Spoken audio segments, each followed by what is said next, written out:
Welcome to another air rifle adventure with Dr. Russ. I'm not hunting today, I'm scaring. What's the difference between hunting and scaring? Well, over the years I've collected 7 different trail cameras. And I find that in addition to helping me find where deer and other huntable critters are and when they're there, they're good to have around your house year-round and just kind of be as a part of your security system. And in another 30 minutes, we've got about 30 geese that come up through here, and they love to eat my newest little grass morsels, and they like to poop. Then my dogs eat the poop, and then it's not a pretty picture after that. So I thought if I sprayed the water with this full auto a BB gun, it's SBR, short barrel rifle, by Crossman, that I could scare them and they'll just find a different place to go in the future. That's my goal. But the reason for today's video is, are you a great air gunner? You know, I think a lot of people aren't that interested in being good people. You probably know some pretty bad people. I do. I find that as we get older, closer to death, we get a little more interested in that topic. How can I be a better person? And for a good person, a good air gunner after that. When I was about 30, I had a Doberman named Angel. And we always name our dogs after biblical features, people. And her name was Angel. And my wife called me at the office and she was to take Angel to the vet. Angel had not been eating. Angel was lethargic. So I said, take her to the vet.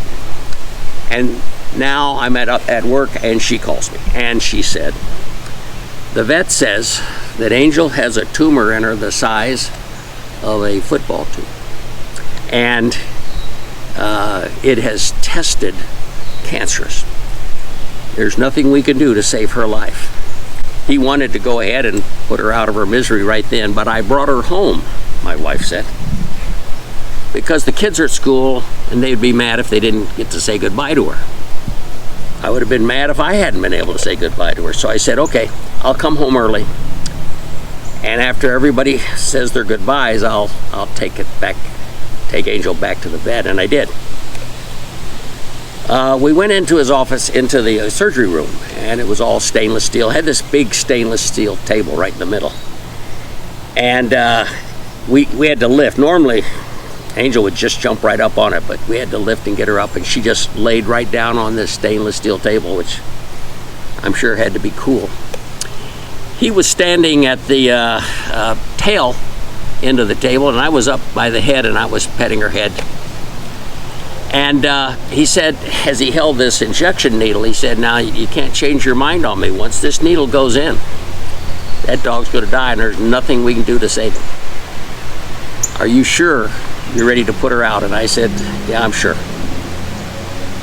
And I said, as soon as I nod at you, you can go ahead and insert that needle. And he said, okay. So he's standing there with that needle, and he's pulled up a wrinkle of skin, and I'm at the head. And I'm standing there for a moment thinking, what would I want to say to me in the last seconds of my life? I'd like to be told that I was a good person. So I said to her, Angel, you were a good girl. And I'll never forget that little tail, about as long as my fingers, at the doctor's end of the table, and it starts tapping that table because of what I said. Angel, you were a good girl. And I nodded. And he put her out of her cancerous misery.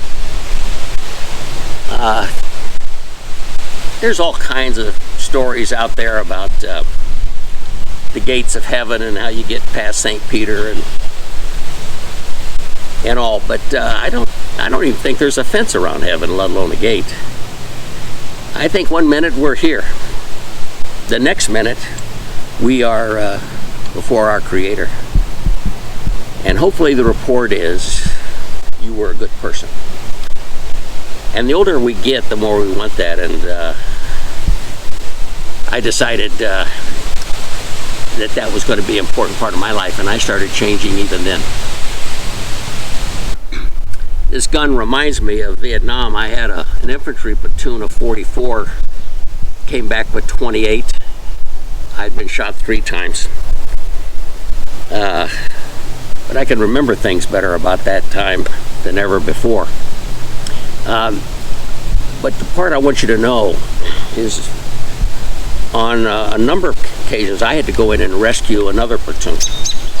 And I found and had 3 different men die in my arms whose name was Jones, the same last name I have. And so that old saying, there by the grace of God goes I. I'm holding a guy, maybe no legs, and his name's Jones. Name tag right here over his pocket.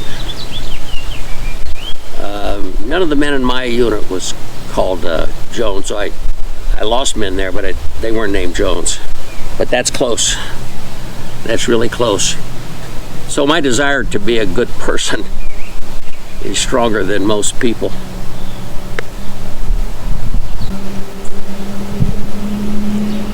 Well, let me give some hunt tips. When I was a kid, my dad took me squirrel hunting for the first time, and he had a 12 gauge pump shotgun, and this squirrel comes down out of the tree and hits the ground, and I ran as fast as I could, and there he was, right on the ground, closest I'd ever been to a squirrel at that point, and I'm reaching down to pick him up. And all of a sudden, my dad, who was running right behind me, had the barrel, and he came down alongside and he tossed me over on my side to the left. And I looked up at him. Why would my dad do something like that? He said, don't ever touch an animal you've shot till you've made sure it's dead. Because if that teeth latched onto your finger or hand, it wouldn't be pretty. Sure enough, when he touched the squirrel with the barrel of his shotgun, that head rose up and tried to bite that barrel of his. We had to wait for it to die. I remember reading about a man who shot a deer, and instead of coming up and touching the animal with the barrel of his gun to make sure it was dead, he decides it's picture time. So he puts his deer rifle right into the antlers, sets his camera on a tripod to go off, and then he comes around just in time for the deer to wake up. It had been a headshot, but it didn't go through the skull.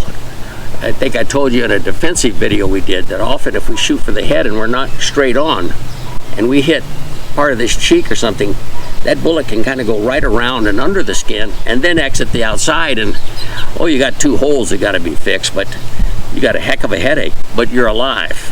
And that's what happened to that deer, I'm sure. He lost a $500 gun and a $500 scope, never to be found again. So we've got to be careful. Always touch an animal you think you've harvested. Make sure he's dead. My last piece of advice is do everything you can to track that animal down before it gets dark, because too often a hunter says, well, we'll come back in the morning. Yeah, the back straps are gone, the hams are gone, all because of critters that came at night, coyote, fox, crows in the morning, and they didn't have any trouble finding that wounded animal. And if you'd just gone another 50 yards in the dark with a good flashlight, you would have found him too. Now, we don't want to do it for that reason. There's a second reason you definitely don't want to do that, leave an animal out there overnight in hot weather. And that is that meat will spoil, and you're going to lose all the meat at that moment. So do everything you can. Treat the animal with respect, harvest it, eat what you shoot, or know somebody who will eat what you shoot.